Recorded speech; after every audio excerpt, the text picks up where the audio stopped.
Perfect. Thanks, Sharon. So welcome today. This is our 6th webinar in our Back to Operations webinar series we've been presenting over the last month or so with you guys. So today we're going to start with doing a recap of the resources and the topics covered that we've covered thus far in the series. And then we will go into our topic of the day, which is the educating your members. So we'll go through some enhanced education pieces that you'll need for your members, so your skaters, your parents, coaches, volunteers, those types of audiences for this season, along with what types of tools and the resources that you guys as clubs should be providing for them. So I am going to actually share my screen. I am sharing a document that we are going to release tomorrow on our website. And it's just a compiled resource and some FAQ type of questions on each of the topics that we've covered thus far in this webinar series. So we're just going to take a few minutes to go through this document with you. Again, we'll release it tomorrow on our website, and it'll be linked in the Club eBlast on Friday as well. So I'm going to hand it over to Sharon. Perfect. The first webinar in our series was the facilities webinar. You're going to find us talking about webinar recordings. We've posted all of the webinar videos on the Skate Ontario YouTube channel, and you can find direct links to the webinars, all the recorded webinars, plus the resources on our COVID page under the webinar box. So if you go to the COVID page, you go select the webinars, Club Connect webinars, that's where all the information is located. You're going to find all the resources there as well. So starting the conversation with your facility resource was created, and it gives clubs and skating schools a base while beginning the conversation with their facilities about reopening. It covers information that will need to be supplied to facilities, as well as common questions to ask in order for you to prepare your own protocols. We have listed a couple of the most common questions, and we're going to go over a couple of them as we go through the document, but not necessarily all of them. For the facilities, one of the questions asked was, my facility says we're not allowed to open. What can I provide as proof that we may resume operations? The province of Ontario has passed legislation allowing for the reopen of indoor facilities. It includes arenas, community centers that have arenas and pools. And we have listed the stage 2 regulation and the stage 3 regulation. So as you can imagine, with the legislation coming out from the provincial government, there's different legislations to go along with each. So we've made sure that you have both legislations depending on where you're at.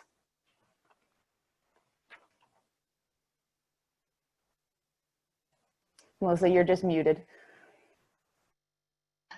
Thank you. Our next webinar topic was on return to play and club and skating school protocols and the club checklist. So here you'll find the recording and also the updated club checklist with COVID-19 considerations in there. Some of the things that we've been most asked about would be, does the health screening questionnaire need to be recorded? So for that, it doesn't need to be recorded. It can be done verbally. Just the organization needs to ensure that it is anyone that is coming into the facility or participating in your programming has this done when they're coming that day. This may be something that you need to work with your facility on. It might be that they do it at the beginning, or if it's going to fall to you guys at the club, that's something that you guys need to work through with them on. But that was one that we've had a ton of. And then also the Skate Ontario waiver. So that's the acknowledgement release, indemnity and assumption of risk regarding COVID-19. That's that big waiver. Can it be signed electronically? So we have updated the document that is on our website to include a portion for you to be able to do an electronic or a digital signature there. We are still confirming with our lawyer regarding adding this to your registration site. So whether it's Uplift or you use another site, we are still confirming the ability for those sites to record a digital signature and how that's going to play back with our lawyer. We just want to confirm, and we want to make sure that everybody is on the same page with that. So we will, when we have a little bit more information about that or have confirmed that that is okay, we will let you guys know regarding that. Yeah, we've been working on that one for a while, so we're going to get that to you as soon as we can. So the third one in the webinar series covered registration strategies. This looked at items to consider when planning registration for the season. As you know, there are tons of things to think about this year. We highlighted the importance of transitioning to online registration, things to think about when setting registration fees this year, and methods to optimize participant tracking. Again, the recording is sent on the Skate Ontario YouTube page. There was no resource for this one, so if you did want to go in and see the conversation, you do need to check the webinar. One of the questions asked, what if operational costs are too high for our skaters and for the club and skating school this season? This is not an uncommon question this year because of all the changes and restrictions and hygiene protocols and distancing protocols that we have to deal with. We definitely suggest taking a thorough look at your financial model for the season. We want your club to be financially viable for 2021, 2022, 2023, keep going. So the planning and looking at what your organization can do this year without putting you in jeopardy for next season is super important. Consider delaying the start of your season if you need to. Teaming up with another club or putting your club on hold for the year is okay. It's something that we just need to make sure that we're looking at so we know what we're getting into prior to start. Another popular question is, what does my club or skating school do if we decide not to run programming this season? You're going to need to host a board meeting to vote formally to suspend activities for the season. Once that's done, you need to communicate with your membership, email, posting to the website, those types of things. And in order to stay active and in good standing with Skate Canada, your club or school will still need to pay your registration fees along with registering your board of directors. This also ensures that you have director and officer liability for the season should anything happen.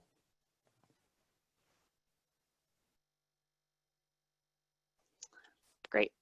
So the next topic that we covered, so in week 4, was our club communications plan and policies. So again, resources are here. So the recording, the policies and procedures resource that we created along with a club, our communications plan resource. Some of the questions that we were asked most frequently. So who is responsible to communicate to your members should someone from your programming either test positive for COVID-19 or is suspected of having contracted COVID-19? So it's important to note that if a member informs you, first step should be that you remind that person to contact their local public health unit if they haven't already. Next steps for the club would be to inform your oversight group. It's that group of about 5 people who are implementing all of these return to play protocols and the safety during this time at your club, along with also notifying your facility that you've been in contact with somebody who has that potential. The next step for your oversight group would be then to contact your local public health unit for next steps. They're going to tell you specifically what the steps are for your area and what information they need, what information you need, that type of thing. They're going to direct you through that process. Another question we've had about when it comes to policies for this year would be your refund policy. So what could a refund policy look like? This is 100%, as it is every year, at the discretion of your board or skating school owners. Situations that you could consider providing a refund for and would be, if the program is canceled by your local public health unit or if provincial or national mandates. So if we go into another lockdown, those types of things are a time to consider providing a refund. If your facility closes, so you're not able to offer programming. And then again, also if the club or skating school cancels programs. So you've had a registration and you have not provided the service you've committed to by accepting the registration. So those are a couple scenarios for you guys to consider providing a refund for. The important thing when it comes to communications and the policies is that this is done prior to anything, and that any of this information, any updated policies, anything like that is communicated out to your members prior to them starting, so they have those expectations right up at the front. Excellent. And last week we talked about programs. This was a biggie. You're going to find a variety of resources about programming on the site. You will find the recorded webinar again on the Skate Ontario YouTube site. Resources that pertain to programming. For resources for programming, you're going to find a full set of program delivery resources with COVID considerations. So there's one for customized programs, there's one for Star 1 to 5, one for Can Power, and one for Can Skate. You're also going to find a return to ice training plan. This is for coaches, parents, skaters, for skaters that have been off the ice for an extended period of time, things to consider before going back to sport to get them ready for sport. And you're also going to find an updated assessment day page. If you go on the website now, under community resources assessment days, you're going to find a page, and all the updated information that Dia spoke about last week is now on our website. It's fully updated. Okay, so last week in the webinar, we reviewed the Can Skate delivery standards with the COVID considerations and announced the plans for assessment days like we had just talked about. Frequently asked question, the most frequently asked question is, can we offer parent and top type programming? So currently, the answer is no. The legislation has all participants required to be physically distanced, including families and social circuits on the ice. Social circles, excuse me. So this means no hands-on support. This goes to Andrea's question earlier. We have submitted a proposal to the government that allows for some physical contact with our dance pairs, our teams, those types of things, where we've also requested for the parent and taught programs so that we can maybe have that option. But as of right now, it is not an option, okay? When can we offer Star 1 to 5 assessments? Coaches who have completed their Star 1 to 5 assessment module and are offering and have implemented the Star 1 to 5 program can offer assessments at any time. So this is an on-session, regular session thing, so there's no change to that. Can dances be partnered for assessment days? Again, the answer is no, because of the current physical distancing measures. Dances can be shadowed or soloed. Okay. Sorry again for the power outage. No worries. We do have a question. There's two. So do you anticipate the max number of skaters for Star will increase in the foreseeable future? That's the first one. Okay, so, and I see that there's stage 3. So stage 3 is currently set for the number. So people who are gonna now move into stage 3, most of the province is already there.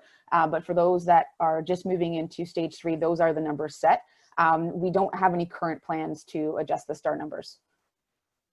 Perfect. And then there was one about, would you be able to speak or ask about one-on-one for Special Olympics when they're able to come on? So that's a phenomenal question. Adaptive is, and Special O needs always supersedes. But Special O, from what I understand, is still not yet available. So that will come out when they are back in action. But adaptive skating, you can certainly work with your adaptive skaters to find ways to work one-on-one with them. Perfect. And then one last question. Are the Can Skate numbers based on stage 3 or just to begin in September? They are to begin in September. So September 1st is the first day Can Skate can be offered. If the numbers go down from the province, if there's something that happens, we would need to adjust based on that. But right now, if your numbers are at that level, you can offer Can Skate September 1st with those numbers. Perfect. There's a couple more in there, Sharon. You can maybe type into, because Okay. I'll get into our topic for the day. So if you want to, there's a couple that are specific to programming that I'll maybe let you handle. Perfect. Okay. So that kind of recaps all of what we've done so far, and it kind of leads us into today's topic of educating your members. we wanted to review it all because all of those different pieces are things and information and resources that you need to have prior to being able to pass that information on to your membership.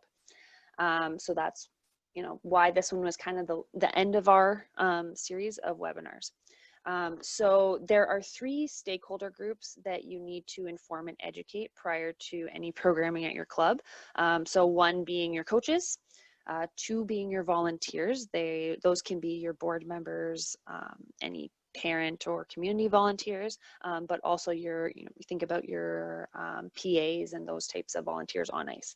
And then the 3rd group would be your skaters and their parents or guardians. Pieces to definitely include would be safety and hygiene protocols. I do know that there, in our return to play protocols at Skate Ontario, there are links to government resources, you know, for hand washing and those types of things. Those are in our return to play protocols. So those could be things that you guys could utilize and pass on to your memberships.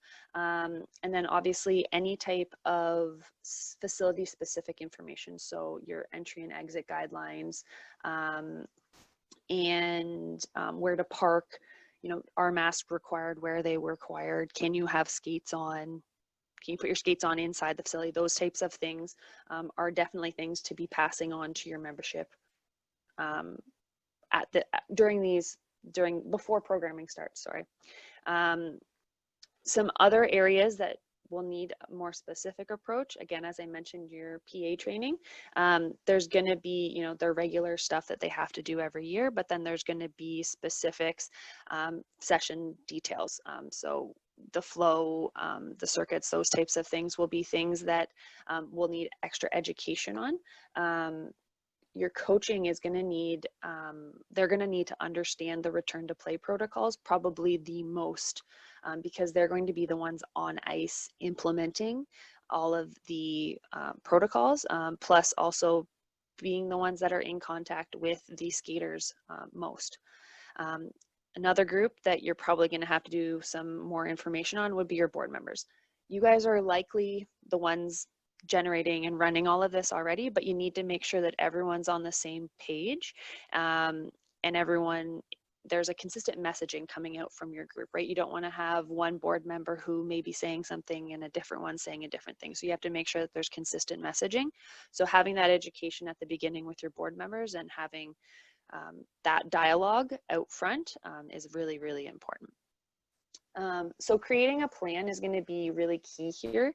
And there's different time frames for it as well. So you're looking for preseason. So right now, before you start any programming, potentially, you're going to be looking at doing education with your coaches, with your PAs, with your volunteers, with your board.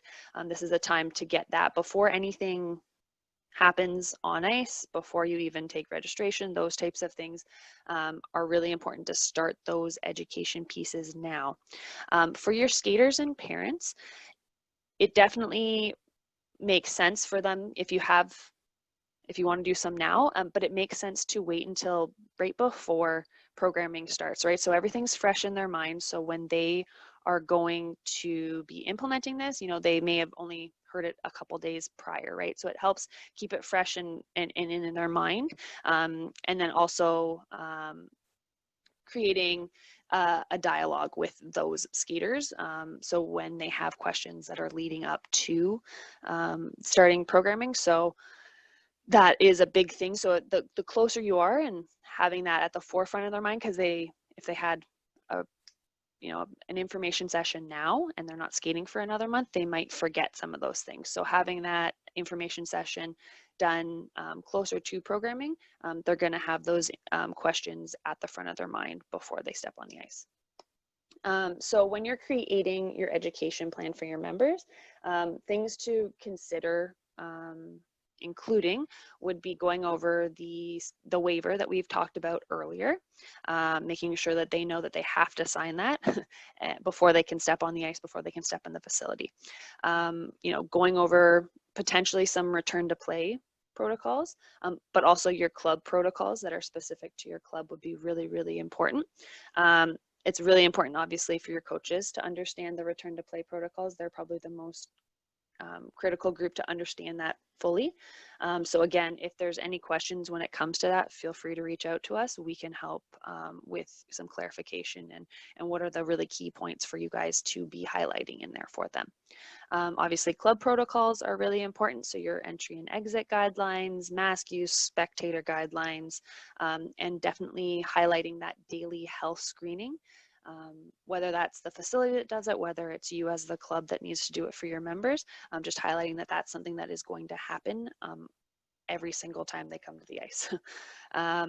Making sure that any of your members know the oversight group, know their names, and have their contact information, because they're going to be the ones that, in the case something happens or they need more information, they're the people that you're supposed to be going to for this COVID-19 information at your club. And then obviously, as I mentioned previously, if there's any policies that change, whether you've instituted a COVID policy or you've changed a refund policy, something like that, making sure that that is all communicated out prior to any programming starting, so that there's clear expectations right up from the front. So I'll hand it back over to Sharon.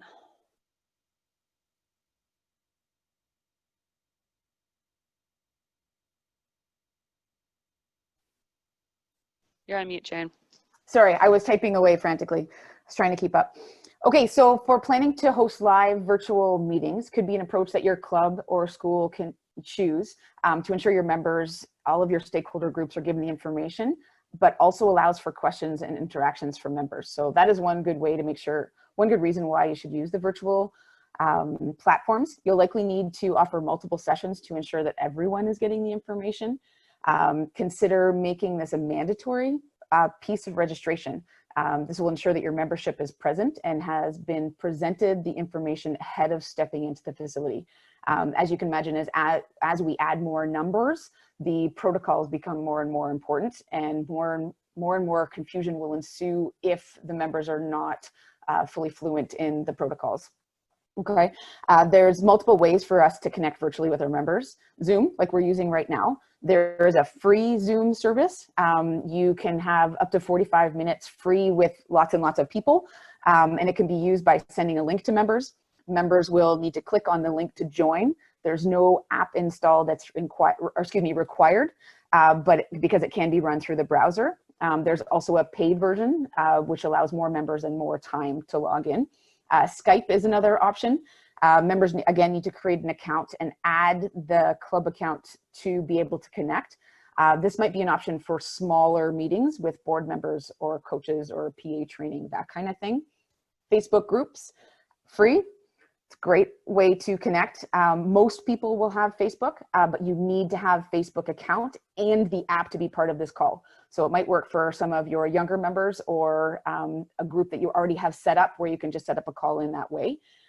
Google Meet is another option. Again, it's free. Members need to have a Google account. So you'll find lots and lots of people will have Google Gmail accounts already, but those that do not, that use Hotmail or something else, will need a Google account.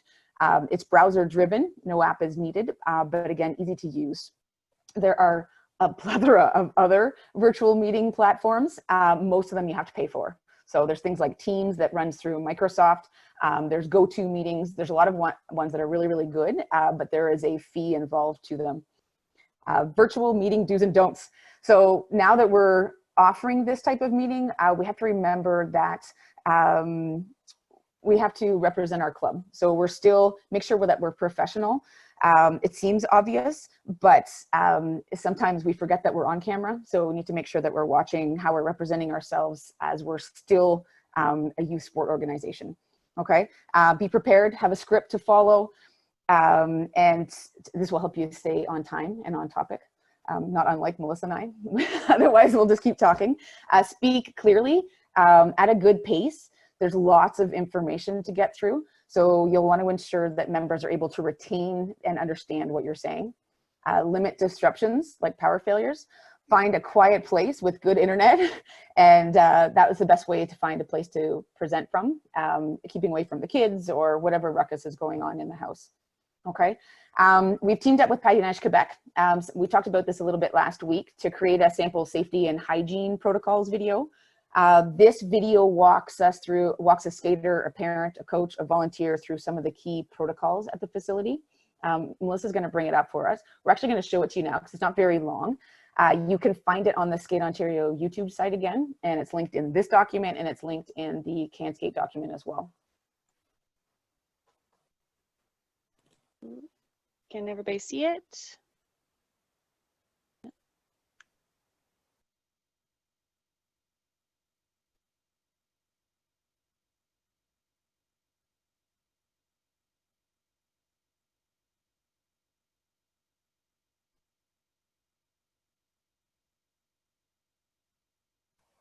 I don't have sound.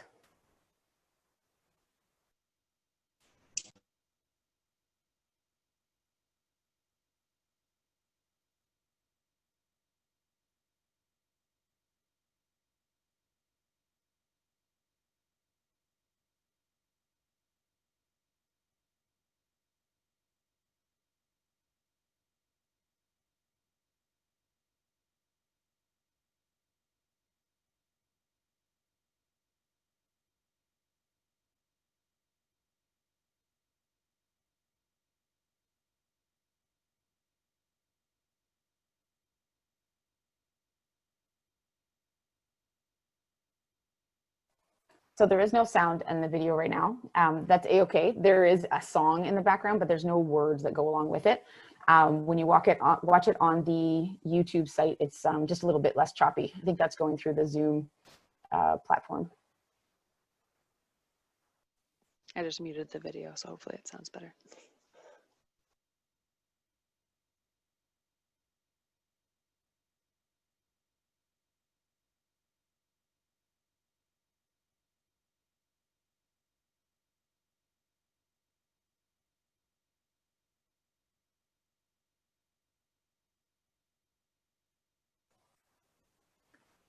The shoe organizer is to put belongings, skater belongings.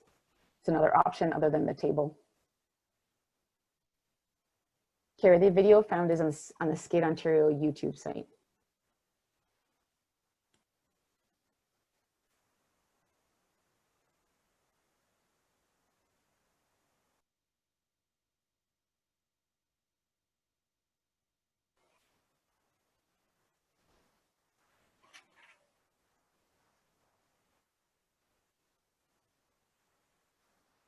I think it's completely frozen on us, Melissa.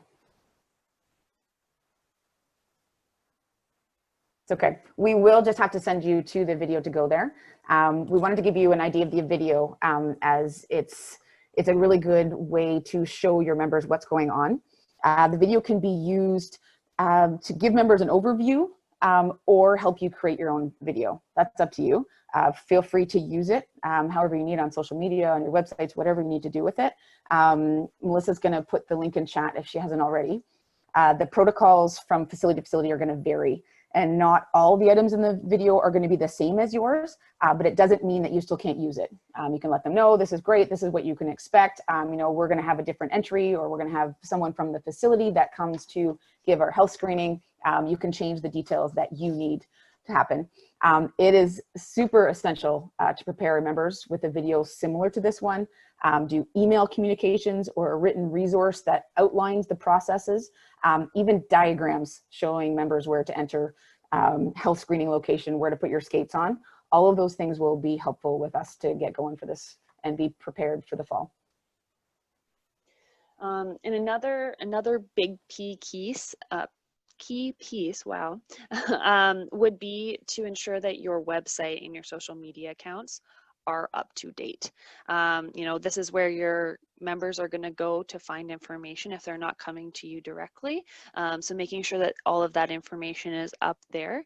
And also just keeping open communication lines. A lot of people like to communicate through email nowadays, so ensuring that somebody is monitoring any of the club emails and that there's prompt response, especially during this time.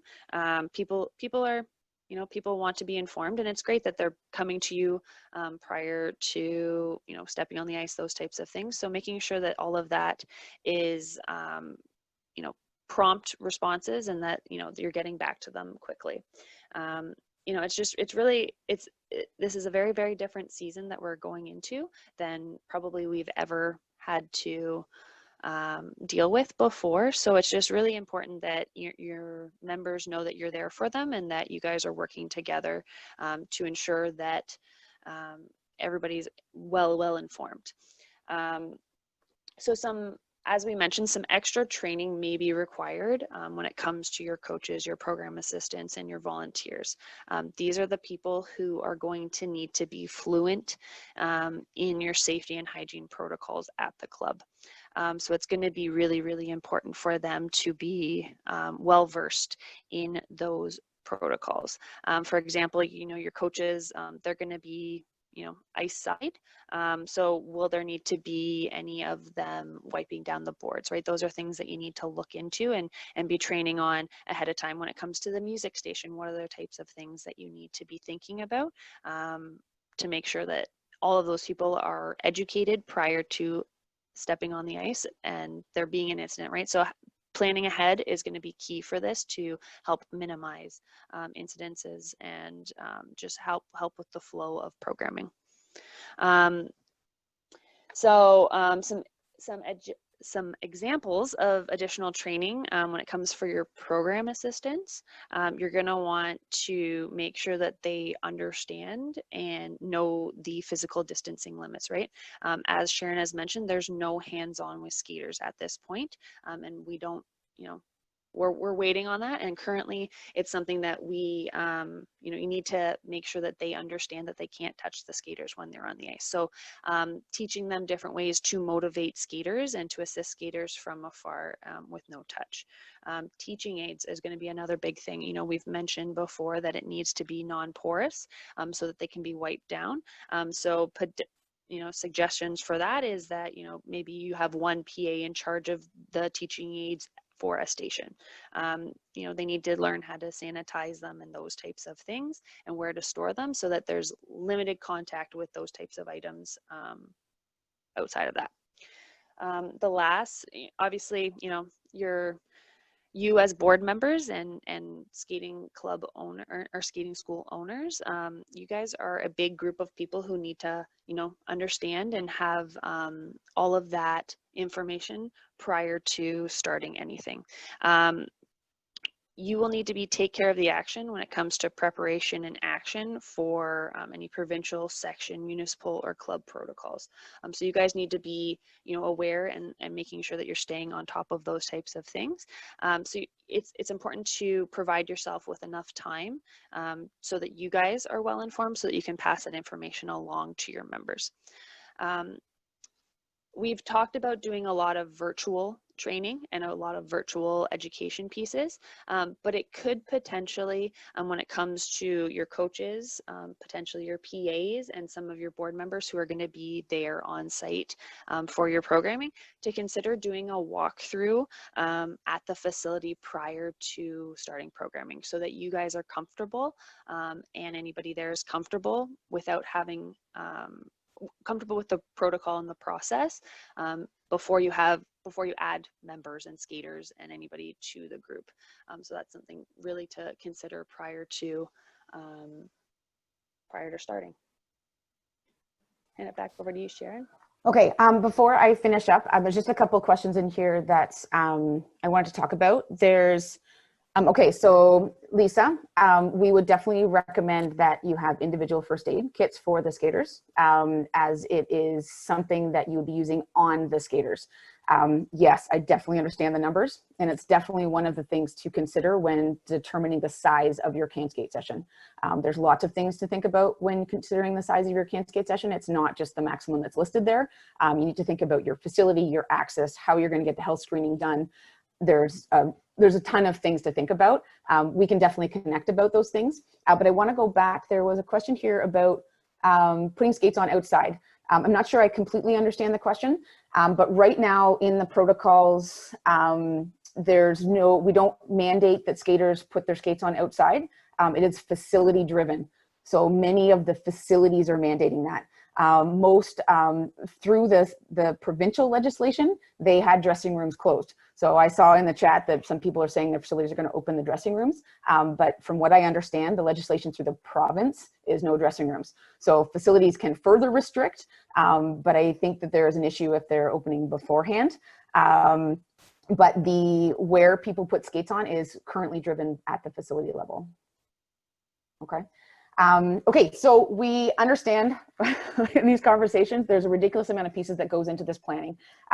There's return to the rink protocols, there's the provincial legislation, there's the Skate Ontario legislation, there's dealing with the facilities and all their different restrictions, and then there's your own club setting up your own protocols that combine all of these things so you know what you're gonna do.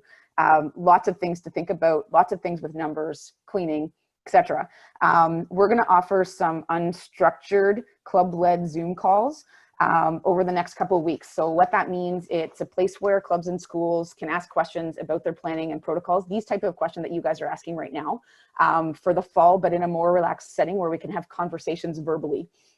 We can have smaller sessions, groups of 5 or 6 clubs that we can connect together. Stay tuned because we're going to put full information about this in this week's newsletter. So we're going to start with just, I believe, 3 sessions. We're going to have 3 different times, and space will be limited. But if you want to have a further conversation, we can then have a more casual, you lead the conversation, and we'll help you out with your process. Okay. Great. Was there any further questions that we haven't gotten to that anybody wants to ask right now? I think there's a question about synchro, Sharon. Okay, sorry, I'm looking and reading. I'm scrolling.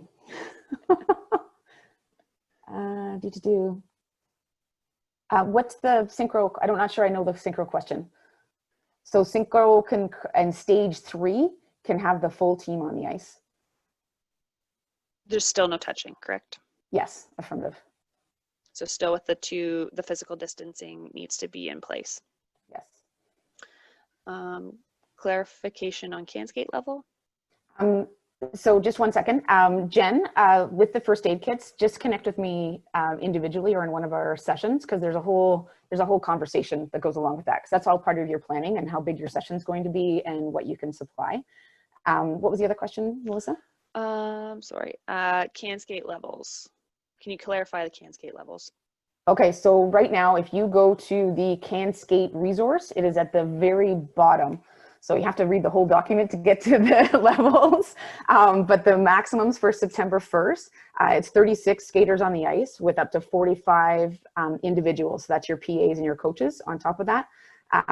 You can certainly have more PAs and coaches on the ice than what's there above 36, but it needs to come out of your skater number. Again, this is a maximum. So there is, we highly, highly, highly recommend that you start smaller than that and think about the processes that are going to happen, how you're going to physical distance, how you're going to teach your PAs, how your coaches are going to adapt to hands off. There's so many things to think about there. I definitely recommend starting lower than that. It's stage 2 and up for can skate levels. You can allow some stage 1 skaters or equivalent skaters if they can skate on their own without hands-on assistance, because the issue right now is that we can't have hands-on, so we can't offer the little beans that we need to hold on to. Okay, that's for now. We are going to continue to work on trying to get some more things. If we do a parent and taught type option, there will be restrictions. This doesn't mean there will be 100 people on the ice with their kids. There's going to be some restrictions because we still need to be able to physical distance on the ice and operate the program efficiently. Okay. Somebody asked about the Skate Canada Town Hall tonight. How is it going to be different than what we've been sharing during our webinars on our website? I have no idea what Skate Canada is going to offer. It is, know that the sections have an opportunity to give a 2-minute spiel about, excuse me, about what we're doing in our sections.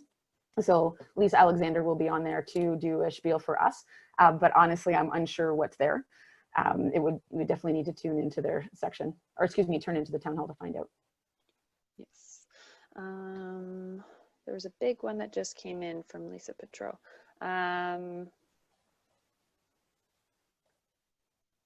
Okay, so Lisa, we're gonna have to send that to us via email.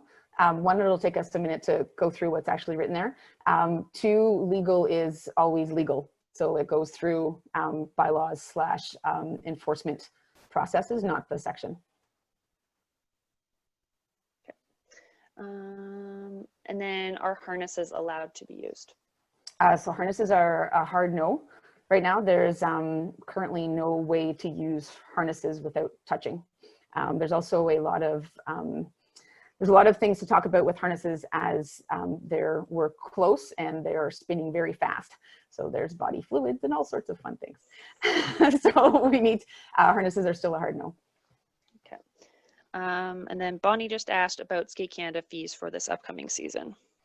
And that is a good question. I would connect with Skate Canada directly. We haven't had any update, Melissa, that I know of. Do you know of any? No. Perfect. All right, so that's it for us today, guys. Thank you very much for joining us. Again, as we said, currently we don't have details on any of our future planned webinars, but as soon as we do, we will communicate those out on our website, on our social media, as well as there will be communication in our weekly e-blasts that go out every Friday to you guys. So keep up to date on there, and we will see you guys soon. Perfect. Thanks, everybody. Thank you.